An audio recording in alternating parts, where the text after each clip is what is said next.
ठीक है, अब हम बात करते हैं ओरल हर्पीज़ की। ठीक है, क्योंकि हम जीआईटी पैथोलॉजी पढ़ते हैं तो इसमें भी ये infectious disease of the GIT में आता है। ठीक है, ओरल हर्पीज़ देखें किसकी वजह से होता है, ये हेपेटाइटिस हर्पीज़ सिम्प्लेक्स वायरस 1 की वजह से होता है। याद रखें, हर्पीज़ सिम्प्लेक्स वायरस 1 की वजह से ओरल हर्पीज़ होता है और हर्पीज़ सिम्प्लेक्स वायरस 2 की वजह से जेनाइटल हर्पीज़ होता है। इसमें होता क्या है, देखें इसमें वेसिकल्स होते हैं, बनते हैं पेशेंट को।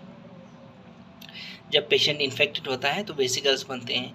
ये वेसिकल्स ओरल म्यूकोज़ा या लिप्स में बनते हैं। ठीक है, फिर ये वेसिकल्स जब इस तरह के वेसिकल्स होंगे, ठीक है, ये जब रप्चर होते हैं ना तो शैलो, पेनफुल और रेड अल्सर्स बन जाते हैं उस जगह में। ठीक है ना, तो इसी का नाम है ओरल हर्पीज़। ठीक है, प्राइमरी इन्फेक्शन चाइल्डहुड में होता है।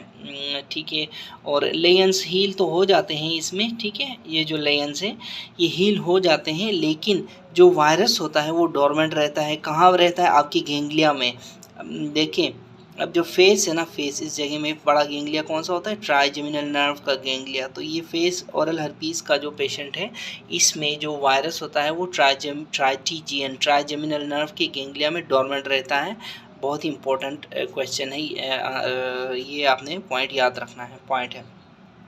ठीक है, अब यहाँ जब ये डोरमेंट रहता है, फिर कोई स्ट्रेस आती है पेशेंट को, स्ट्रेस या फिर सनलाइट आती है गर्मी की सिचुएशन में, तो ये रीएक्टिवेट हो जाता है और दोबारा वेसिकल्स बन जाते हैं। ठीक है, और ये नॉर्मली देखें लिप्स में आपको पेशेंट के अक्सर लोगों के नज़र आते होंगे। ठीक है, तो ओरल हर्पीज़।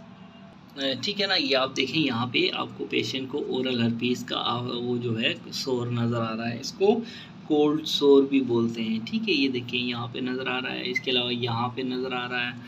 ठीक है, फिर देखें यहाँ पे नज़र आ रहा है, यहाँ पे ज़्यादा बने हुए हैं। ठीक है।